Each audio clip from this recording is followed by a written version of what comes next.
네, 2024년 12월 정말 아프고 우울한 기간이었던 것 같습니다. 12.3 내란 사태가 있었고요. 제주항공 여객기 참사도 발생을 했습니다. 이를 두고 한 외신은 한국인들에게 굉장히 큰 트라우마를 준 시기다 이렇게 규정을 했던데요. 자, 저희 오늘 3부와 유튜브 연장 방송에 걸쳐서 두 분의 전문가와 함께 바로 이 문제를 짚어보는 시간 마련했습니다. 함께해 주실 두 분 소개해드리겠습니다. 자, 먼저 한국 트라우마 스트레스 학회장을 지낸 백종우 경희대 정신건강의학과 교수 모셨습니다. 어서 오세요. 네, 반갑습니다. 네, 그리고 오늘 방송을 위해서 광주에서 직접 올라와 주셨는데요. 광주 동명병원의 정찬영 원장 모셨습니다. 어서 오세요. 네, 반갑습니다. 네,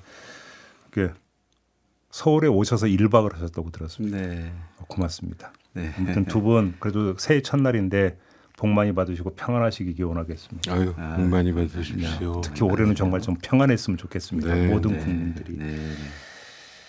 자, 두 분은 서로 잘 아시는 사이라고 들었습니다. 맞습니까?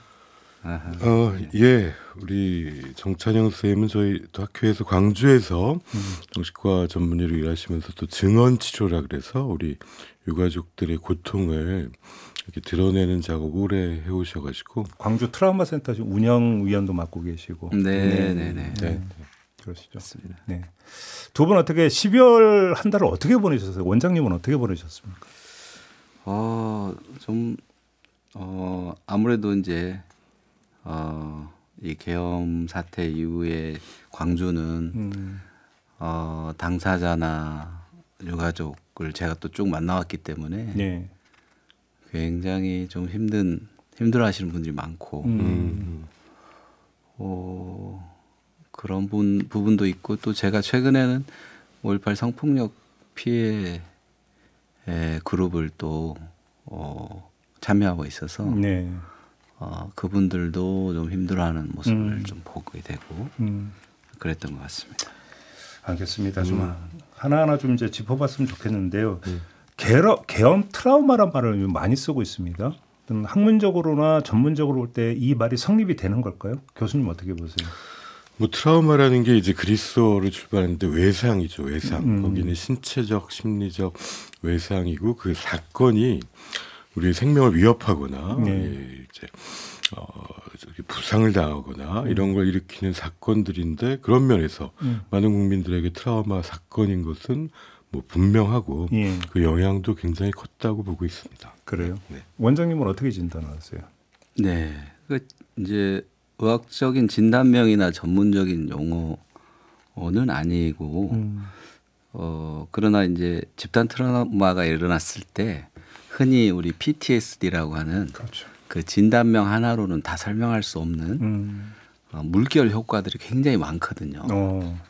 그래서 이제 그런 것들을 좀 더 설명해내는 것들이 필요하다. 그런 게 이제 지금 많이 모아지고 있는데 계엄 트라우마 하면은 계엄이 하나의 사건일 것이고 트라우마 사건이고 트라우마 붙은 것은 트라우마 반응일 텐데 지금 뭐 두려움이나 불안 그쪽 트라우마를 재경험하는 축이 있을 거고 또 하나는 이제 정치 지도자의 어떤 면모를 보면서 이해 못하고 적응 못하고 분노하고 울분을 표하는 그런 반응의 또 하나의 축이 있을 것 같습니다. 알겠습니다. 그런데 이제 이 계엄 트라우마를 이야기하기 위해서는 12.3 비상계엄 선포, 내란 사태에 대한 어떤 진단이 이제 먼저 이루어져야 될 것 같은데 이것이 이전에 80년의 어떤 그 쿠데타나 내지 유신 때의 어떤 긴급 조처나 이런 것들과 비교를 할 때 갖는 다른 특성이 좀 있다고 봐야 될까요? 어떻게 진단하십니까? 뭐 첫날에 많은 분들이 이게 현실인가? 가짜 뉴스 아닐까? 우리나라 마지막 계엄이 1979년이었는데 뭐 워낙 오랜 시간이 지난 지금 2024년에 대한민국에서 겪을 수 있는 일인가? 라는 걸 이제 제일 처음 반응으로 많이 얘기하셨고 제가 이번에 그 여의도의 국회로 그날 마침 여의도에 있어서 달려갔던 기자 세 분을 만날 수가 있었는데요. 이분들이 저 무섭지 않았냐? 그거 어떻게 달려갈 생각을 했냐? 전혀 그런 생각이 안 들고 당연히 가야 된다고 생각해서 갔다.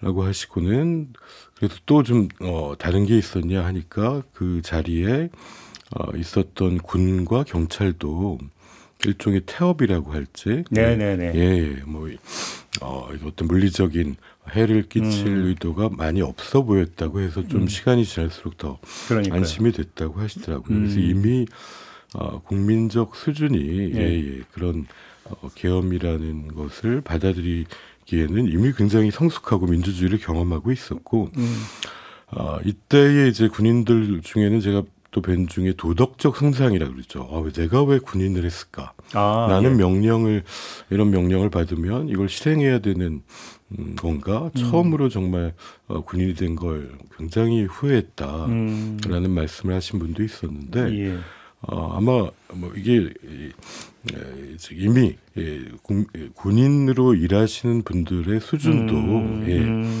이걸 받아들이지 않았기 때문에 다행히 커다란 어떤 다치는 사람 없이 마무리되지 않았나 싶습니다. 그러니까 제가 이제 12.3 내란 사태가 갖는 특성이 있는지를 여쭤본 이유 중에는 사실은 80년과 비교를 하면은 학살, 아주 그 잔인한 그러니까 폭력 이런 것들은 지금 없었단 말이에요. 현상적으로는. 혹시 그럼 이것도 어떤 트라우마에 미치는 영향의 정도라든지 폭과 깊이에서 좀 다를 수가 있는 겁니까? 어떻게 봐야 되는 겁니까? 우리가 하나의 개인을 생각할 때도 이 큰 일들은 그 사람의 역사나 정체성에 이렇게 쭉 연결이 되잖아요. 그렇죠. 종적으로. 그렇죠. 그런 것처럼 우리가 4.3이나 5.18도 대한민국이라는 그 국가 전체의 집단 정체성에 종적으로 이렇게 쌓여온 하나의 그런 사건들인데 이제 그 속에서 어떤 민주주의나 정의에 대한 그런 집단 정체성을 찾아오는 과정이었다.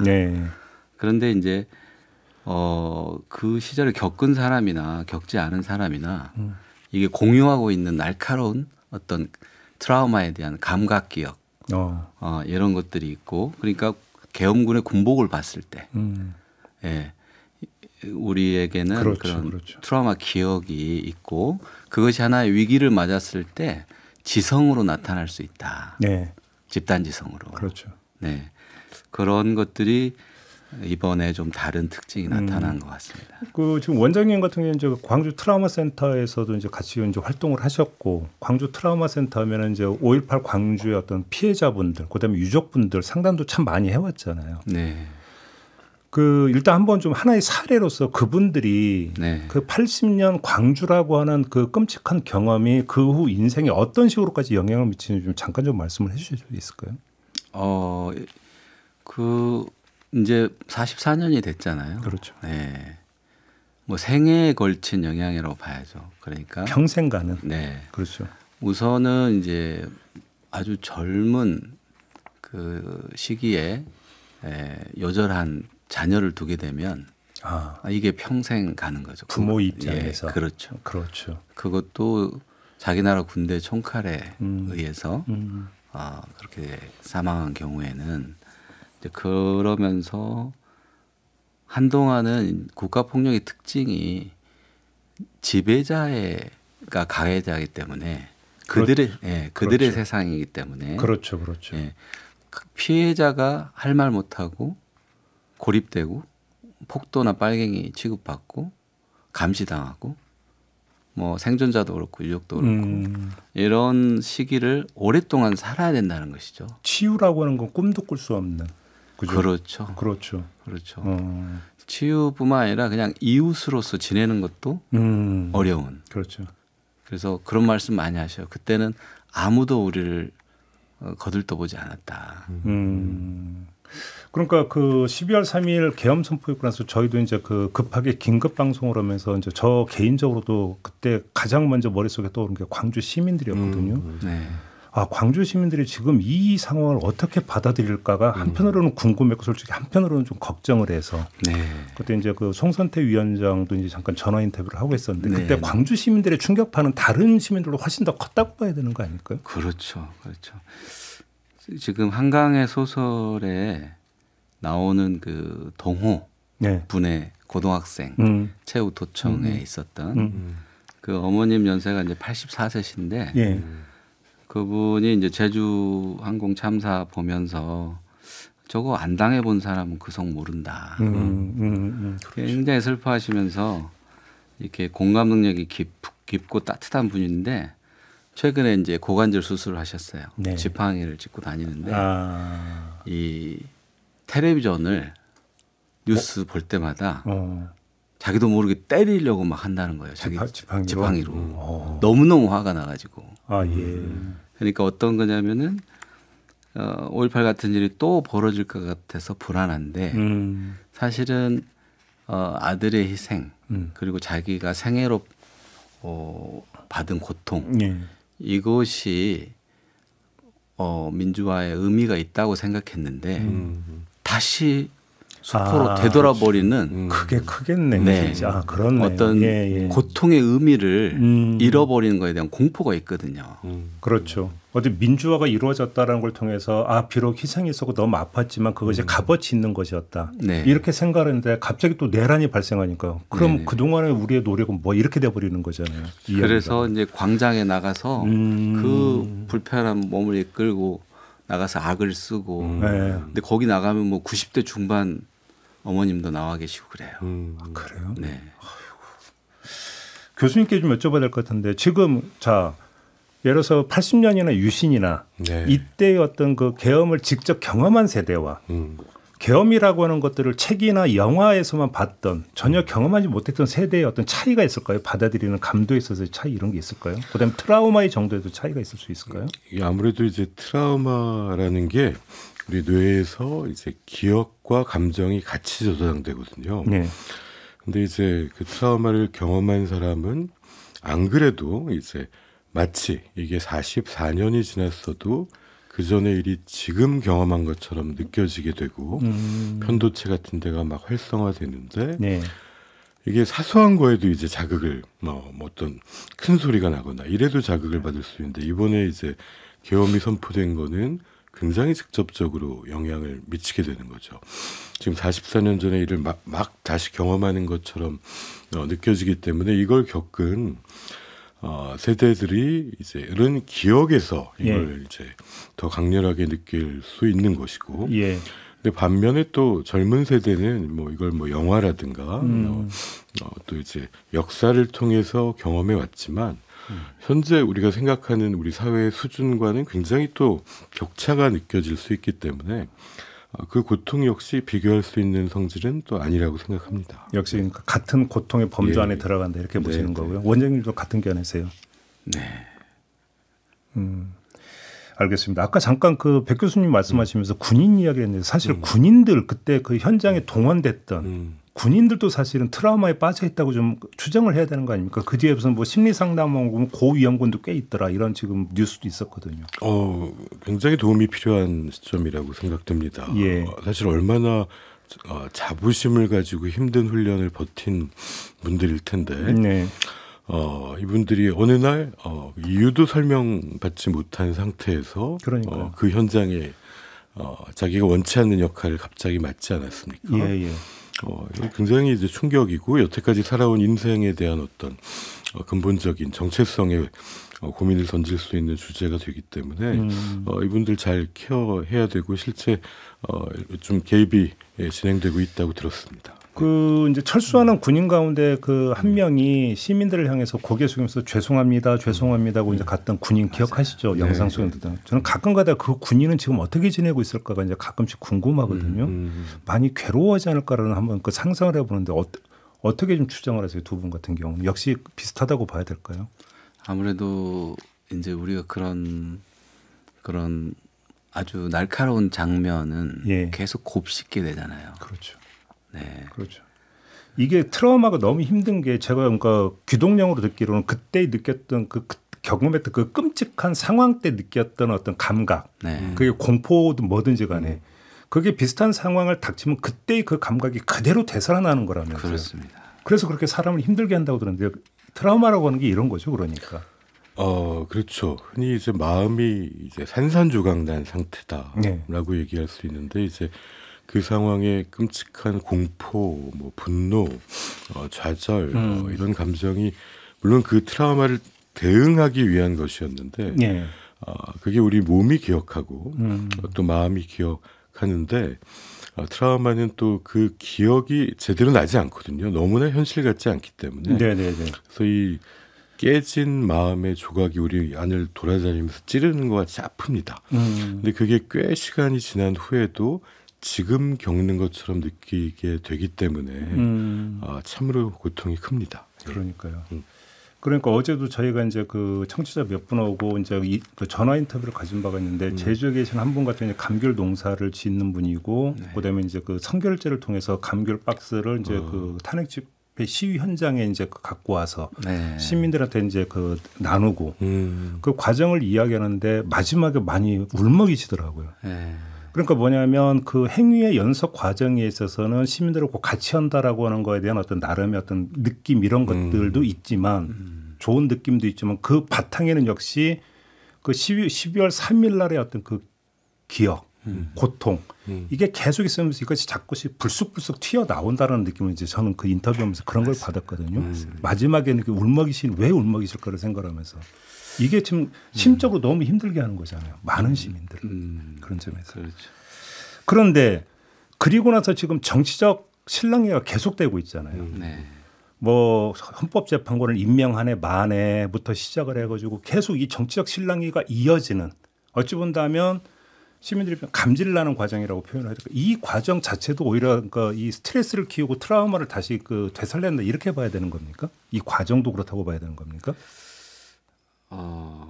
아무래도 그렇다고 봐야겠죠. 이게 이제 저는 이제 그 과정에서도 좀 의미가 있었던 게 제 환자분 중에 외상후 스트레스 장애로 정말 집 밖에도 잘 못 나가는데 그래도 어렵게 이제 대학에 가서 적응하려고 애써 왔는데 이번에 어떻게 보냈냐 그랬더니 깃발을 만들어 가지고 그 현장에 갔었다 그러더라고요. 깜짝 놀랐습니다. 그래요? 아니, 그 쉽지 않았을 텐데. 근데 그러고 났더니 자기 마음이 훨씬 가벼워졌다는 거예요. 사실 우리가 트라우마가 있으면 그걸 회피하고 싶고 피하고 싶은데 피할 수가 없지 않습니까? 근데 그걸 정면으로 마주보고 현장에 가서 이제 이 여러 사람들과 마음을 같이 할 수 있구나라는 걸 느끼고 났더니 자기 몸이 훨씬 치유가 되는 느낌이 들었다고 얘기를 하는 경우가 있어서 참 이런 과정이 또 도움이 되는 경우도 봤는데 사실 요즘 지금 언론에 이제 어떤 역할을 해야 될 건가를 말씀하셨는데 사실 안 그래도 우리 사회에 이 세대 간의 인식의 차이가 굉장히 컸었고 안 그래도 이 SNS가 이제 알고리즘이라는 게 이제 자기가 보고 싶은 것만 계속 주면서 어떤 확증 평양을 강화하는 것들이 이제 양극화나 갈등을 부추길 수 있는 사회가 됐다 오히려 이렇게 걱정하고 있는데 최근에 이 상황이 우리 사회가 더 세대 간의 갈등이나 또 심지어 증오까지 나가지 않게 하기 위해서는 다른 입장이나 견해에 대해서도 우리가 좀 공감하고 또 생각해보는 시간은 꼭 필요할 것 같습니다. 이 점은 어떻게 보세요? 지금 이 계엄 트라우마를 안겨준 장본인은 윤석열 대통령이잖아요. 근데 윤석열 대통령이 뭐 담화를 통해서 자신의 정당성은 강변을 했지만 자신의 잘못을 인정한 적도 없고 국민한테 사과한 적도 없잖아요. 오히려 그렇게 강변을 하는 모습을 생중계를 통해서 많은 국민들이 지켜봤잖아요. 이것도 자극이 되는 거 아닌가요? 그렇죠. 근데 이제 어떤 점을 우리는 좀 자각할 필요가 있다고 생각하냐면요. 우리는 이런 권력자나 지도자를 왕왕 봅니다. 우리 해외 사례에서도 그렇고 역사적으로도 그렇고. 그래서 어떤 사람들이 권력자가 되려고 하는가, 최고 책임자가 되려고 하는가. 그 그룹은 우리가 이 중에서 성인 남성 중에서 성인 여성이건 대통령을 해봐야겠다 하는 사람 손들라고 하면 많이 들지는 않을 것 같습니다. 그렇죠.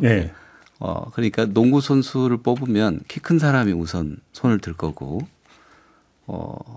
그런 것처럼 어떤 사람이 권력을 가지려고 하는가 이거를 연구를 많이 해요. 예. 네, 그러면 물론 괜찮은 책임감과 리더를 가진 사람도 있지만 뭔가 권력을 획득하는 능력은 좋고 네. 권력을 제대로 민주적으로 남을 위해서 사용하는 능력은 굉장히 떨어지는 네. 그런 사람들이 많이 모이는 것으로 이렇게 밝혀지고 있습니다. 예, 예. 그래서 이제 권력은 결정을 해야 되고 그 결정은 누군가한테 불리하게 작용할 수 있는 결정을 그렇죠. 하는 거잖아요. 그렇죠, 그렇죠. 그럴 때 권력자는 보통 사람 같으면 잠 못 자고 또 마음이 무거워진단 말이에요. 고민을 많이 하겠죠. 네, 왜냐하면 나의 결정 때문에 그렇죠. 피해를 볼 사람 때문에 대한 그렇죠. 책임감으로. 그런데 자기 중심적인 리더는 그것이 그렇게 중요하지 않은 문제가 되는 거고 그래서 권력을 지향하는 어둠의 3요소를 이야기를 해요. 3요소? 예. 예. 어떤 거? 심리학에서는 예. 뭐 사이코패스, 또 나르시시즘, 그렇죠. 마키아벨리즘 이렇게 이야기해요. 그러니까 죄책감이 없는 사이코패스, 공감 능력이 없는 나르시시즘, 예. 그리고 목적을 위해서 수단을 가리지 않는 마키아벨리즘. 그렇죠. 예. 그래서 이제 이들은 뭔가 언변도 화려하고 말도 잘 바꾸고 그리고 남의 마음도 잘 사고 또 권력이나 힘도 잘 사용하고 그런 경향이 있는데요. 또 이들이 또 무속을 가까이 하는 경우도 왜 그런다고 보세요? 예. 그게 아마 이게 생리가 좀 비슷한 게 있는 것 같아요. 어떻게요? 뭐 러시아에서도 있었고 우리나라에서도 꼭 권력자가 아니더라도 교주들이 하는 걸 보면 나르시시즘과 사이코패스 이런 것들을 보이거든요. 네네. 공통적으로 예. 남을 통제하고 조절하고 이 복잡한 세상의 현상을 뭔가 그 복잡성을 잃은 어떤 방법론으로 설명하면서 자기를 따르도록 하고 예. 네. 그런 통제와 조종 자기 중심으로 네. 돌아가야 되는데 그렇지 못한 것에 대한 원인을 네. 무속이나 이런 걸 통해서 찾으려고 한다. 그렇군요.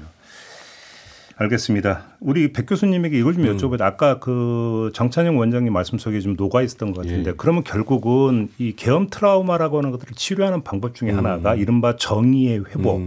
그러니까 어떤 탄핵의 결정이라든지 어떤 그 내란 사범에 대한 사법 처리라든지 이런 것들이 원활히 그리고 빨리 이루어지는 게 하나의 치유책이 될 수 있다. 이렇게 봐도 되는 겁니까? 뭐 정신과 전문의 한 510명 정도가 그런 개인적으로 합의한 그런 성명을 내기도 했는데 대개 이런 트라우마 사건 이후에 제일 중요한 거는 첫 번째가 이제 안전을 다시 확보하는 거죠.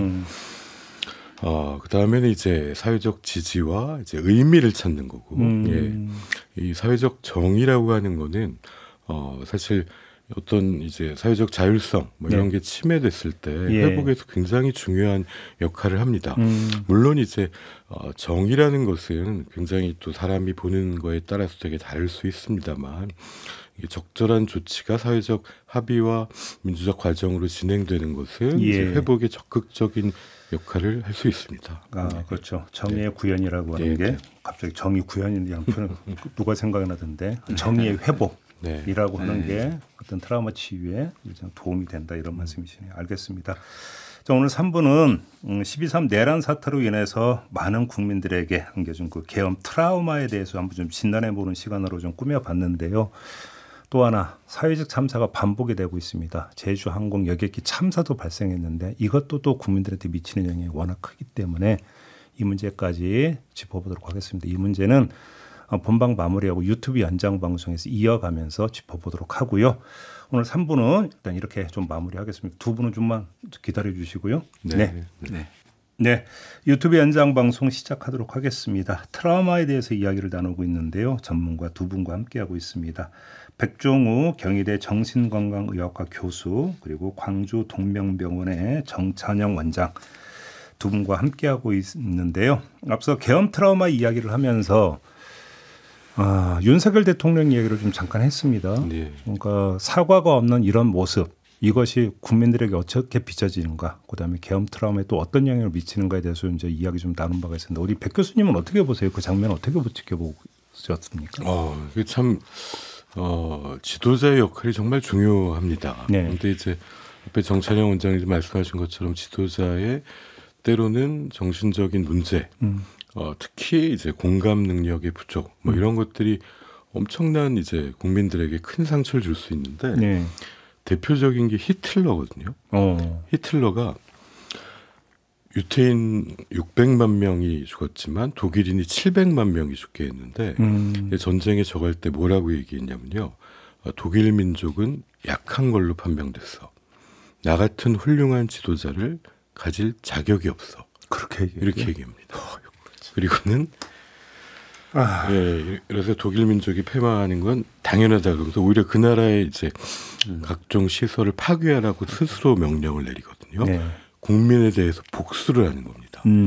거꾸로 자기 국민에 대해서 자기 국민이 이렇게 고통을 받는데 공감하기는커녕 국민을 탓하고 끝에 국민에게 복수를 합니다. 정말 극단적 나르시스트죠. 그러니까 이런 사실은 뭐 그 당시 여러 상황에서 히틀러가 권력을 가지겠지만 권력을 가진 사람이 그런 악성 나르시즘에 빠지면 네. 그 결과가 얼마나 참혹한지 양쪽을 합치면 뭐 1,300, 2차 세계대전 따지면 2,500만의 인명을 잃게 될 수도 있다는 거죠. 그런 면에서 저희가 이게 지도자에게 그런 중요한 결정권을 제대로 행사할 자질이 있느냐, 여기에 대한 국민의 선택 정말 중요한 일이라고 생각합니다. 그러니까요. 그러니까 우리 옛 속담에 10길 물속은 알아도 한 길 사람 속은 모른다고 어떤 한 사람의 심리 구조를 그러니까 가족의 어떤 심리도 사실 모를 때가 있잖아요. 그러니까 국민이 대통령을 선택하는 과정에서 그 심리 구조를 속속들이 다 꿰뚫고 거기서 한 표를 행사한다는 건 사실은 어려울 수도 있죠. 그렇게 놓고 본다면 근데 오히려 이제 객관적 지표 가운데 하나는 설령 그런 어떤 성향이 있다 하더라도 민주주의적 훈련이 얼마나 되어 있느냐. 그래서 그걸 자제하고 절제할 수 있는 훈련이 되어 있느냐. 사실 이거는 한번 객관적으로 볼 수 있는 거잖아요. 네. 근데 윤석열 대통령 이것도 지금 이제 없었다라는 이야기가 지금 평생 검사로만 살다 보니까 이런 것도 없었다라는. 그래서 이제 사실은 아까 히틀러를 우리가 만약에 이웃으로 가까이 봤었다면, 네. 혹은 이제 우리가 지금 힘들어하는 지도자가 가까이 있었다면, 그래서 이야기도 해보고 관찰하고 눈도 마주보고 정서를 느껴보고. 그럴 기회가 있다면 우리는 그런 공감 능력이 저하돼 있고 또 다른 사람이 자기 때문에 불편하거나 뭔가 고통을 받을 때 감수성 있게 그거를 알아챌 수 있고 이런 능력이 있는가 없는가 하는 것을 우리가 아는 것을 이제 정서지능이라고 하죠. 정서지능. 우리가 그런 모니터링을 특히나 권력자가 처음에 권력을 갖기 시작했을 때 어떻게 권력을 사용하고 있는가. 그렇죠. 이것을 보면서 그의 정서지능을 볼 수 있어야 된다. 그게 하나고 또 하나는 이제 그렇게 지배적이면서 이기적인 지도자가 아니고 지배성이 좀 약하고 이타성이 있는 지도자들을 끌어들일 수 있는 시스템이 필요하다고 생각해요. 그렇죠. 그런 모델을 늘 그런 이미지와 모델을 늘 또 캐치프레이즈와 어떤 정형을 계속 제시하고 또 거기서 어긋나는 것들에 대해서는 계속 또 다시 또 지적을 하고 이렇게 해서 모델을 만들어가는 이런 시스템을 만들어가는 것도 중요하고 그래서 우리는 그걸 모르고 지도자의 피상적 매력만 가지고 뽑았을 때는 도박하고 같거든요. 그렇죠. 지금 도박하고 가깝다. 지금 우리는 그런 운명인 것 같아요. 그러니까요. 근데 도박의 결과가 잭팟이 터진 건 아니었다. 이렇게 되는 거죠. 알겠습니다. 그 리더의 중요성에 대해서 다시 한번 강조하시는 이런 말씀이었고요. 자, 요 얘기도 좀 같이 하죠. 제주항공 여객기 참사가 발생을 했습니다. 아마 많은 국민들이 이런 얘기를 하고 있을 거라고 생각하는데 왜 되풀이되지? 네. 세월호 참사가 있었고 오송 참사가 있었고 이태원 참사가 있었습니다. 근데 왜 이런 참사가 되풀이될까?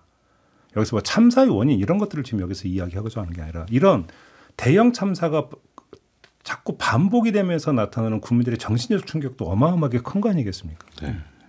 어느 정도라고 봐야 되는 겁니까? 이거는? 사실 우리가 이제 스트레스가 이제 외부에서 온 어떤 파도라고 생각하고 네. 그걸 견디는 내 마음속에 댐이 있다고 치면 이런 이제 사회적 참사는 이제 엄청난 파도인데 네. 그게 또 지난 한 달간은 뭐 계엄 탄핵 정국으로 안 그래도 우리 국민들이 굉장한 스트레스 지수가 높은 상태에서 이 일까지 생기니까 그렇죠. 예. 정말 마음의 댐이 무너지는 것 같다. 나라가 어떻게 이럴 수가 있느냐. 그러니까요. 얘기를 여러분들이 하셨습니다. 정말 마음의 댐이 무너지기 직전이라고 생각이 들 수 있는데 물론 이제 모든 죽음은 안타깝고 괴로운 일이지만 특히나 이제 한 번에 이렇게 여러 안타까운 생명을 잃는 일은 네. 전 국민에게 커다란 상처죠. 그러니까 지금 계엄 트라우마가 네. 있는 상태에서 지금 참사가 발생을 했으면 이것이 오는 충격파라고는 그게 단순히 뭐 2배 이런 식으로 산술적으로 계산할 수 있는 성질의 문제는 아니지 않습니까? 네. 그렇죠. 뭐 수면 리듬도 깨지고 우리가 예. 요즘에 예. 또 아까 이야기한 울분이나 분노나 네. 무기력감이나 예. 또 재트라우마나 이런 게 있는 상태에서 그래서 어떤 분은 댓글을 대한민국 좀 구해주세요. 그 연달아서 이 거짓말 같은 일들이 계속 일어나니까 네. 그런 심정을 가질 수 있고 사실은 이제 거기서 현실 자각을 잘 해 나가지 못하면 네. 그러면 또 비과학적인 시각을 가질 수도 있고 그래서 사실은 이제 이 제주항공 참사도 제가 그 지역에 살기 때문에 그 피해자가 저가 될 수도 있고 제 가족이 될 수도 있었겠다. 그러니까요. 네. 그러니까 아까도 이제 잠깐 얘기했지만 사실 계엄 선포가 했을 때 그 어느 곳보다 너무나 그러니까 큰 상처로 다가왔을 곳이 사실은 광주 전남 지역이라고 봐야 되는데 네. 거기다가 지금 제주항공기 여객기 참사도 이제 어쨌든 그 피해자의 그 다수는 또 광주 전남 지역에 그 거주하시는 분들이고 그렇죠. 연결돼 있는 분들이 좀 많이 계실 거 아닙니까? 네. 2중 3중이잖아요, 사실은. 그렇죠. 지역민들 입장에서는 네. 너무 감내하기가 너무 힘들 것 같아요. 견디기가. 그러게요. 대한민국이 이제 우리가 좀 더 올해는 더 나은 복을 받을 자격이 있다고 생각하는데요. 네. 우리 국민들이. 예. 예. 그러니까 예를 들어서 이제 그 12.3 계엄 선포 내란이 80년을 떠올리게 하고 유신을 떠올리게 했던 것처럼 네. 제주항공기 여객 참사라고 하는 게 다시 이태원을 떠올리게 하고 세월호를 떠올리게 한다. 이렇게 지금 연결지어서 봐도 되는 거죠. 지금 뭐 각자 가지고 있는 트라우마에 연결이 되고 우리 사회의 기억에도 연결이 되는데 네. 이게 자살로 돌아가신 분들을 그 유족들을 주로 만나서 하는 심리부검 결과를 보면 예. 우리나라에서 자살로 사망한 사람이 평균 3.9개, 그러니까 4개의 스트레스 사건이 연속되거든요. 아 그래요? 그러니까 이제 한 가지의 스트레스 사건이 흔히 커다란 것 때문에 저 사람들이 절망했겠지 이렇게 생각하기 쉬운데 네. 문제는 그 연속성입니다. 이게 한 방 맞으면 또 견디는데 예. 이게 연속적으로 일어나면 우리가 가지고 있는 모든 자원이 다 소진되는 것 같고 더 못 견딜 것 같다 이런 어떤 절벽 앞에 선 느낌을 받을 수 있기 때문에 예.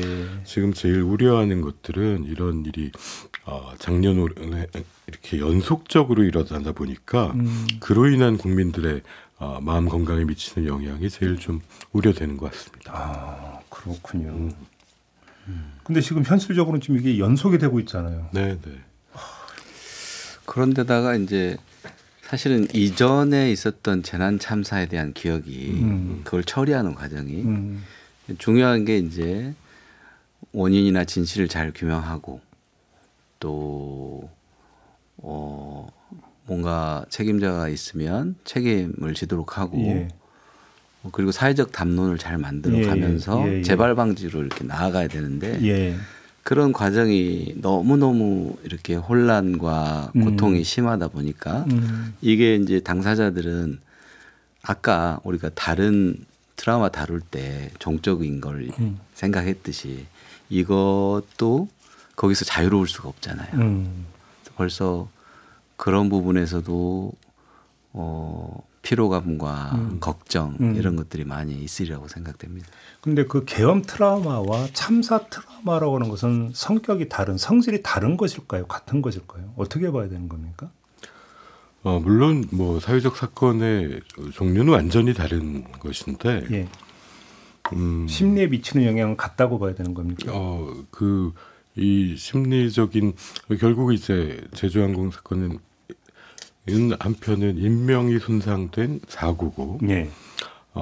그 계엄 트라우마는 결국은 이제 국가적인 사회적인 사건인데 이제 이 공통점과 다른 점이 있는데 국민의 어떤 생명에 위협을 준 사건이라는 점은 동일한 측면이 있다고 볼 수도 있기 때문에 이제 연속성의 문제가 있는 거고요. 그걸 연속으로 바라보고. 물론 이 원인을 바라보거나 접근하는 것은 완전히 다른 차원의 것인데 흔히 이렇게 트라우마로 연속적인 고통을 받았다가 이제 회복하는 데에는 물론 그 충격을 극복하는 시간이라는 것도 물론 힘을 가지고 있지만 굉장히 중요한 게 의미라는 거거든요.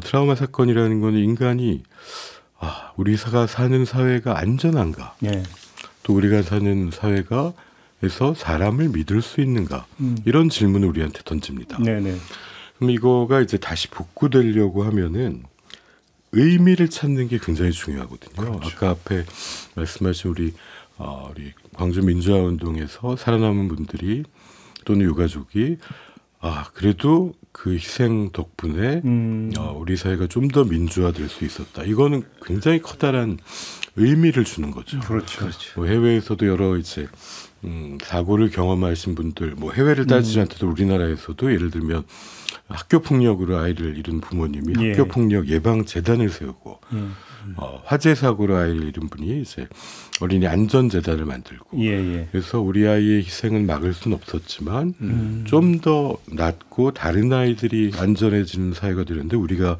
기여했다. 우리 사회가 좀 더 민주화된 제도를 운영하는데 우리가 힘들었지만 함께 기여했다. 이런 게 의미를 찾아가는 것이 회복에 굉장히 중요한 시점이라고 생각합니다. 그렇죠. 그렇게 놓고 보면 이태원 참사 때 많은 사람들이 절망을 했던 것이 뭐냐면 세월호 참사라고 하는 교훈이 있고 그러면 그 세월호 참사의 교훈을 그러면 윤석열 정부는 어떻게 받아들여서 이태원 참사에 어떻게 대했어야 되는가라고 하는 것들 당연히 대입을 하게 되는데 어찌 본다면 그 행정 수반의 모습에서부터 뭐 장관이라든지 실무자에 이어지는 어떤 그 모습이 그냥 나 몰라라라고 하는 어떤 이런 모습 속에 도대체 당신들은 무엇이 바뀌었는가? 사실 많은 시민들이 묻고 분노했던 게 바로 그 지점 아니겠습니까? 지금 같은 맥락에서 나오는 이야기인 것 같은데요.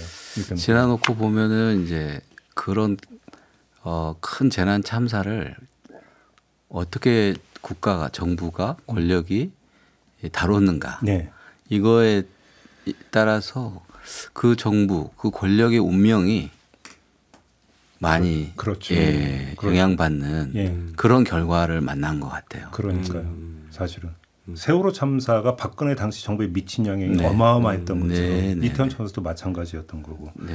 근데 사실 지금 그 항공기 참사 이후 가장 힘들어하시는 분들은 누가 뭐라 해도 유족분들 아니겠습니까? 지금 그 유족분들의 지금 어떤 심리 상태라고 할까요? 이런 것들은 뭐 굳이 여기서 뭐 이야기하지 않아도 어느 정도는 좀 인지상정으로 좀 헤아릴 수는 있을 것 같은데 그럼에도 불구하고 작은 자극 하나가 유족들한테 미치는 영향이 엄청나게 큰 거죠. 이런 점에서. 그래서 결국 언론의 취재나 보도 좀 조심해야 된다는 얘기도 그런 맥락에서 좀 나오는 것 같은데. 그렇죠. 그러니까 이제 맞습니다. 사실 우리가 인간이 살면서 겪을 수 있는 스트레스 중에 스트레스 지수 1등이 뭐 가족을 상실하는 거죠. 그렇죠. 지금은 사랑하는 가족을 잃은 이 유가족 분들로 인해서 가장 커다란 고통 속에 있다. 저희가 이렇게 볼 수밖에 없는 안타까운 상황인데요. 예. 이때 이제 언론이 뭐 그 세월호 때부터 이제 그래도 재난 보도 준칙도 나오고 했는데 사실 이제 준비되지 않은 유가족에 대한 취재는 그리고 이제 그런 슬픈 장면을 반복적으로 내보내고 네. 별로 도움이 되지 않는데요. 거꾸로도 있습니다. 언론이 유가족의 치유에 도움이 되는 경우도 굉장히 많습니다. 어떤 경우가 그렇습니까? 유가족들이 시간이 지날수록 제일 안타까워하고 걱정하는 게 이렇게 의미 없이 사라지고 잊혀지는 거거든요. 그렇죠, 그렇죠. 예. 국내에 그런 뭐 언론학자들이 쓴 논문도 있는데요.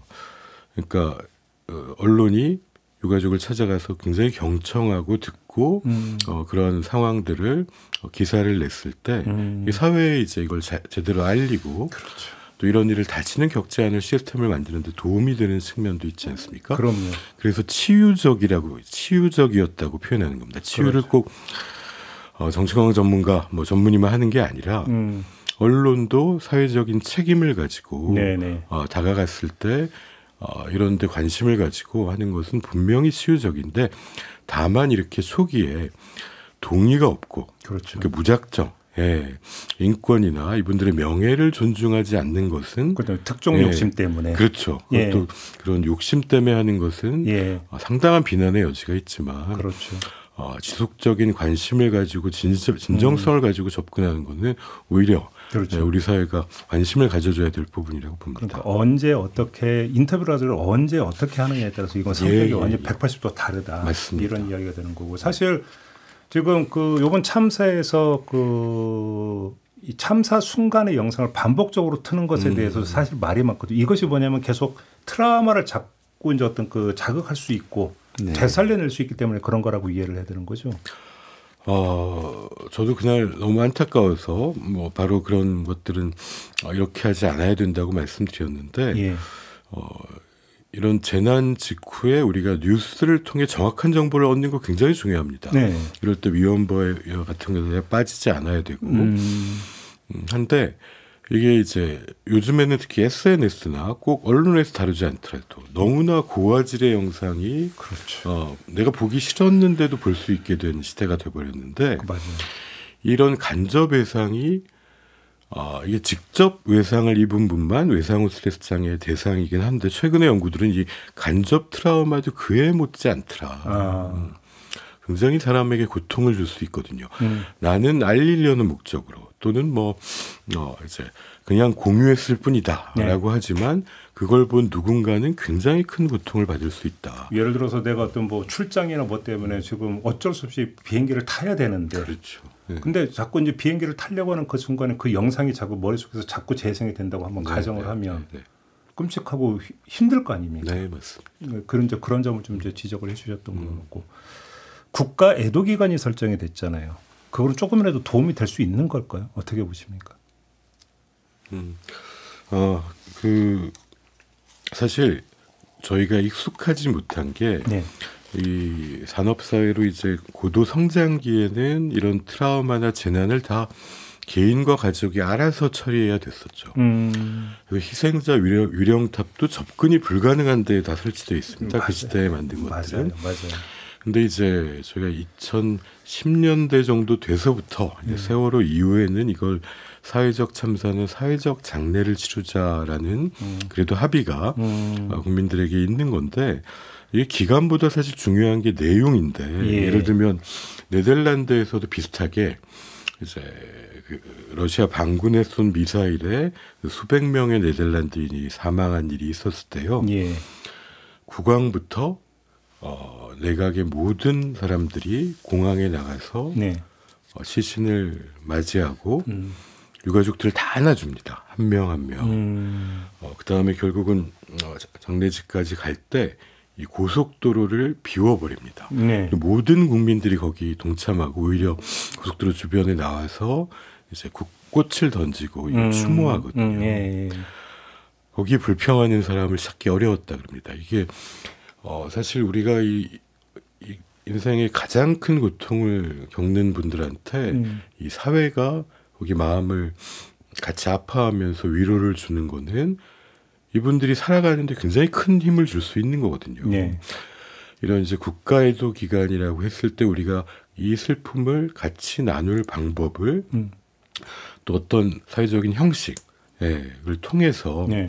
공유해 나가는 거는 굉장히 중요한 시기라고 생각됩니다. 그래서 형식이나 시기가 아니라 그 내용을 어떻게 표현하는 것이 우리 사회에 맞는지 이 논의가 필요하다고 봅니다. 근데 지금 두 분 말씀을 듣다 보니까 불현듯 이걸 다른 관점에서 한번 봐야겠다는 생각이 든 게 하나가 있는데요. 네.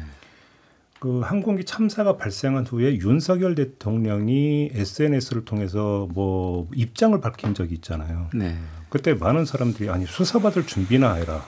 지금 직무가 정지된 대통령이 뭐 지금 그런 거 입장 밝힐 때는 이런 식으로 이야기를 했지만 지금 두 분의 말씀을 듣다 보니까 이런 생각이 좀 들어요.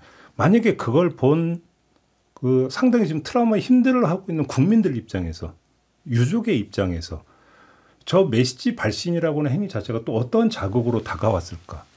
그 생각을 이제 지금 퍼뜩 이제 그 생각이 드는데 어떻게 봐야 되는 겁니까 이 문제 같은 게? 이제 이건 이제 개인차가 있을 것 같고 이제 큰 그림으로 봐야겠죠. 예. 사실은 방금 이야기한 대로 이렇게 추모를 하고 수습을 할 때 국가 역할이 굉장히 중요하잖아요. 예. 근데 지금 국가의 역할을 하기 어려운 상황으로 원인 제공을 한 그런 부분이 있기 때문에 이 당사자들 입장에서는 그 이야기를 할 때 그런 부분에 대한 자기 입장 설명이 없이 그런 이야기를 했을 때 어떻게 다가갈까. 그러니까요. 네. 어쩌면 그러니까 불속 나타남 자체가 주는 자극도 되게 크다고도 볼 수 있는 거 아니겠습니까? 그런 점에서. 사실 그 분의 입장은 제가 알 수 없지만 글밖에 보진 못했지만 예를 들어 저 같으면 그리고 많은 국민들 같으면 내가 그 입장으로 어떤 사회의 리더를 맡게 됐는데 그 일을 지금 할 수 없이 정지가 된 상태인데 이런 안타까운 일이 생겼으면 너무 미안할 것 같습니다. 않으십니까? 정말 그 죄책감에 정말 눈물이 날 것 같은데요. 내가 제대로 뭔가 하지 못해서 이 일을 막지 못했을까 슬프고 정말 사과하고 싶고 뭐 이런 생각이 드는 분들이 많지 않을까 이런 생각합니다. 알겠습니다. 이제 치유 얘기를 좀 해야 될 것 같은데 이제 그 두 분 말씀 속에서 이제 많이 이제 그 자연스럽게 묻어나왔던 것 가장 핵심적인 부분은 결국 의미. 이것들을 그 찾는 과정, 그 의미에는 결과적인 정의의 회복이라는 것도 같이 포함이 된다고 봐야 되겠죠. 이 부분에 대해서 뭐 여기서 다시 재론할 필요는 없을 것 같고 과정에서 연대라는 것도 하나의 좋은 어떤 그 치유의 방법이 될 수 있는 거 아니겠습니까? 어떻게 보십니까? 우리는 의미를 만들 때 혼자서만 만들기는 어려운 사회적 존재라는 거죠. 그렇죠. 물론 이미 일어난 죽음, 이미 일어나 버린 트라우마는 바꿀 수는 없어요.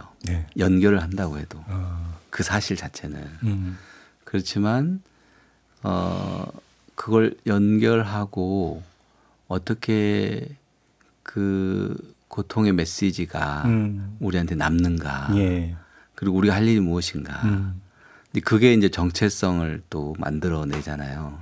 아까 교수님 말씀하신 대로 이제 그런 과정에서 우리가 연결돼 있고 공동체의 어떤 회복 탄력성을 발휘하고 같이 의미를 만들어가는 것이 굉장히 회복에 있어서 아주 핵심적인 부분인 것 같습니다. 그러니까요.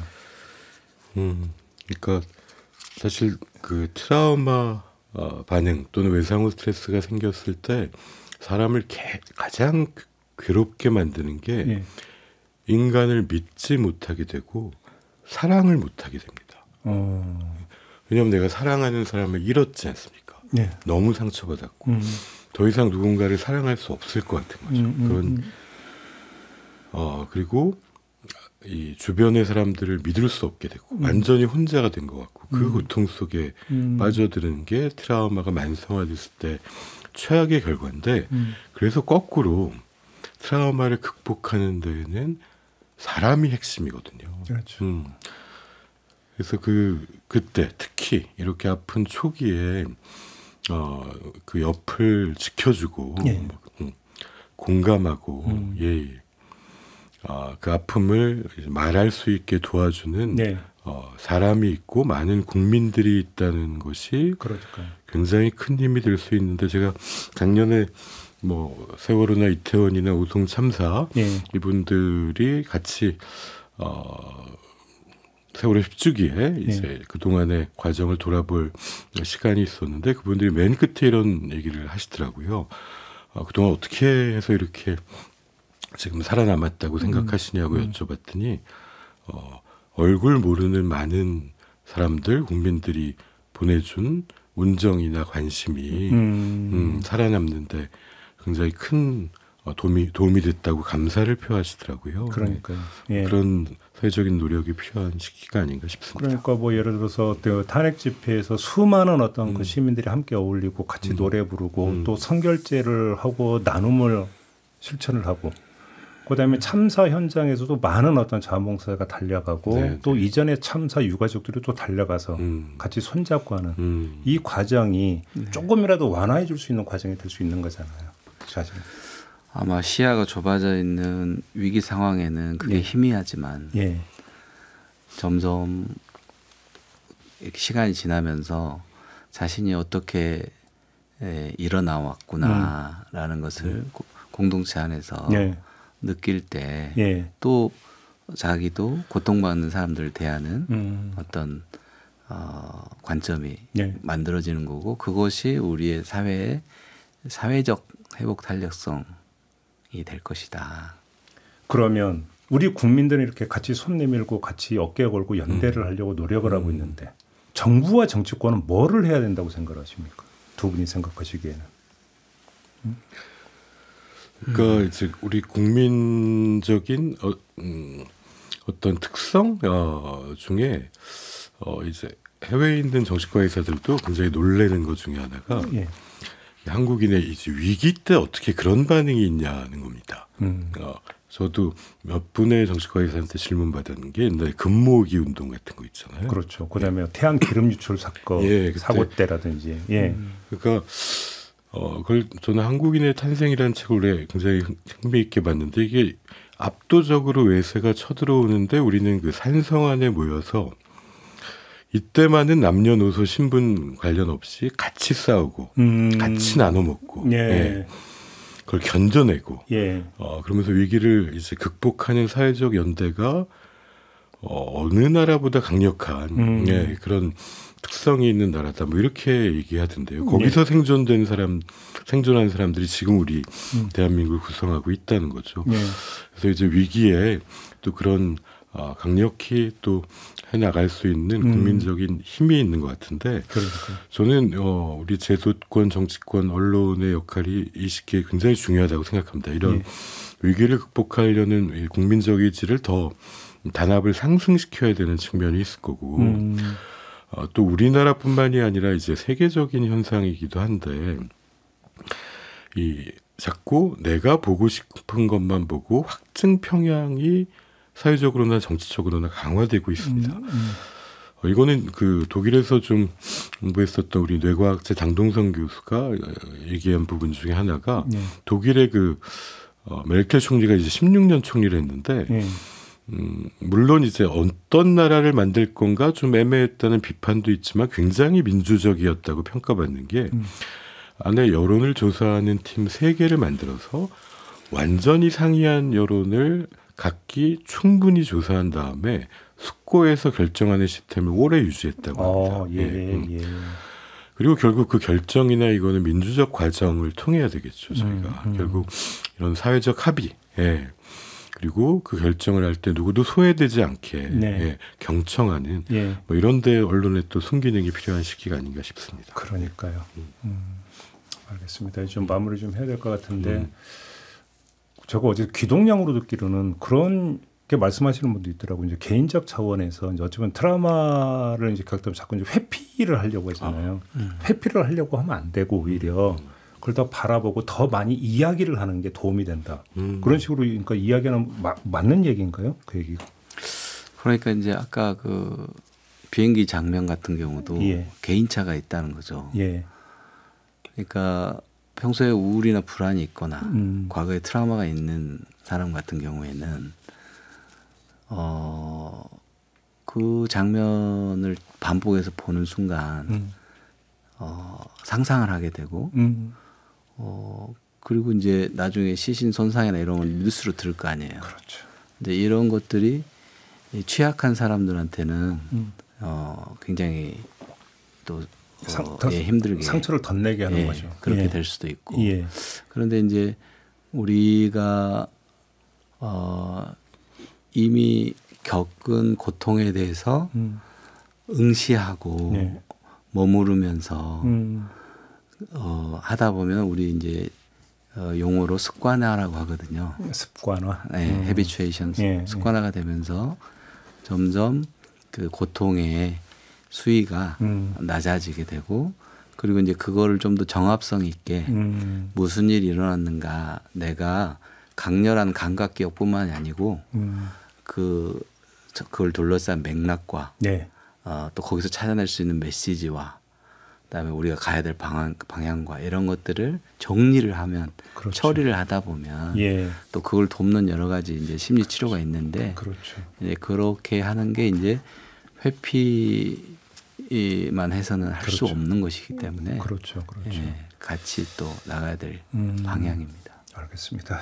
좀 마무리를 해야 되는데 두 분 말씀을 듣다 보니까 역시 답은 사람에서 찾아야 될 것 같다는 생각이 맞습니다. 듭니다. 그리고 관계 속에서 또 찾는 게 그것 말고는 방법이 없다. 이런 네. 생각이 좀 많이 드네요. 알겠습니다. 오늘 새해 첫날 두 분 모시고 참 귀한 말씀 잘 들었고요. 오늘 일 좀 마무리해야 될 것 같습니다. 감사드리고요. 새해 평안하시기 바랍니다. 두 분 모두. 네. 고맙습니다. 예, 감사합니다. 감사합니다. 네, 여러분 저도 물러가겠습니다. 고맙습니다.